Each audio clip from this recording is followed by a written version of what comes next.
Hey, I'm back. So, first off, take a look at this. Isn't this awesome? Look at that. Easy C. Alright. Well, I just wanted to get something off my chest here. Experiment at your leisure, right? But,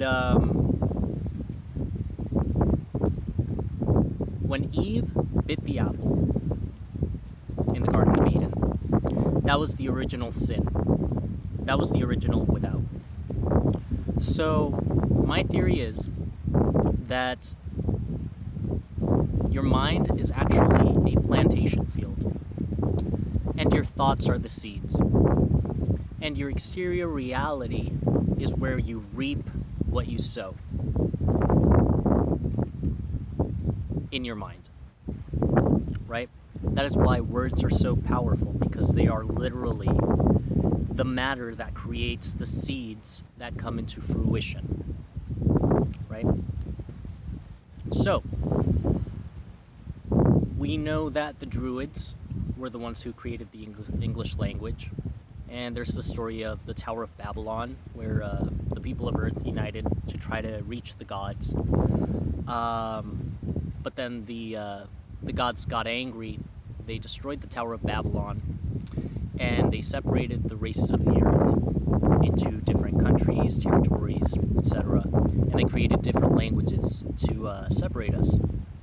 And now we continue the same pattern happening today with the separation of religion, political orientation, sexual orientation, etc. Right? LGBTQ, RS, TUV, WX, Y, and Z. So, when you come closer to oneness, what that means is you take away the mask that you've been wearing. And once you take off the mask, you can put on whatever other mask you choose, right? So, many of us pick up the masks of others, and we mistake it for our own, and we wear that all the way to our death. So enlightenment is taking off that mask, realizing that you can pick up any mask that you so choose. And the universe, the outside field where you harvest what you sow in your mind, will adapt to the mask that you wear. You don't depend on the universe depends on you. Okay? You don't depend on the universe depends on you. Now, if nobody had planted the seed of sin, which in Spanish means without, if nobody had planted the seed of lack into the minds of humanity, there would be no lack in the world, because we would literally have no term for it. We have so many terms for negative things in this reality, but only a few for the positive. Why is that? Everything's inverted, right?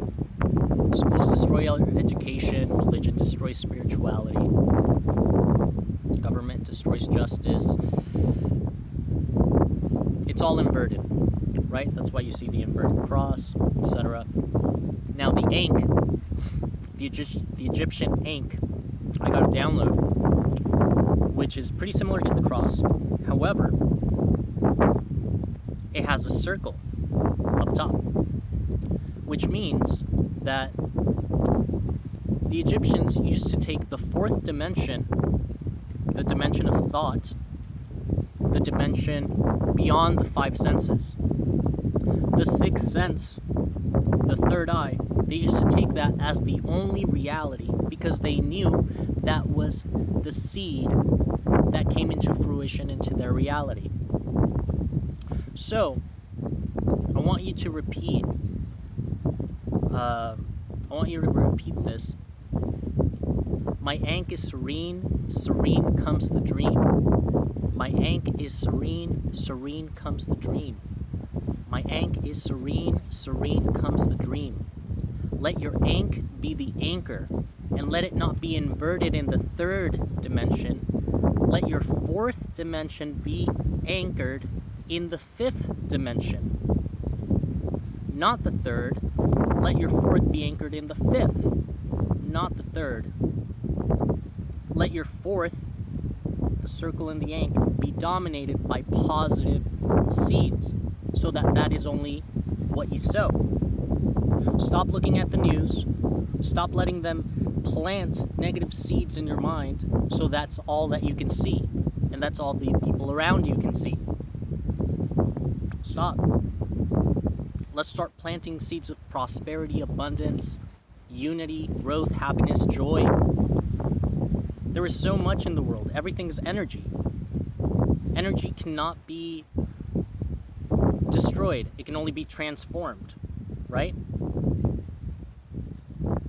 So where did this lack come from? Scientists are all saying that everything is energy condensed into a certain matter, dependent on its vibration, right? So say you eat all kinds of dense foods. If you make your body a tomb for other creatures, you're going to be at a lower density, which is going to lower your momentum.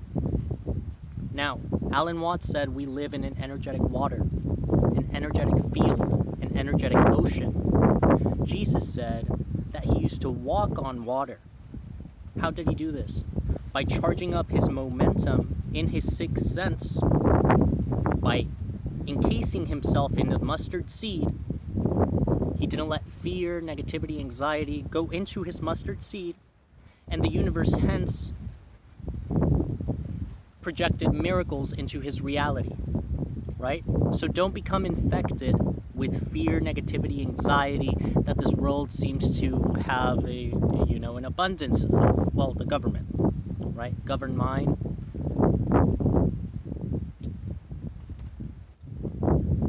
Become your own government. How's that? We're not kids. Who says we needed somebody to take care of us? Who told us that, we can't look after each other? Who says we can't depend on one another? Who says we can't do it on our own? Why do we need supervision? Where did that idea come from? Why can't we be free people? Not only physically, but mentally. Why must we go to school for, it seems like, 12 years, plus 4, then 8, and then it goes on into the job system? You were never free. I was never free. But freedom starts in the mind, what you accept as truth. But many people are accepting what is put in front of them as truth because nobody's told them how this reality works. There is no lack if you can't conceive it. If you can't conceive lack in your mind, if you don't let it enter your mind, lack cannot appear in your reality. But you must not only remove lack from your conscious mind, you must obliterate it from your subconscious mind. Now, there is a secret of the moon. This download came to me. The moon doesn't shine with its own light, it shines from the light of the sun.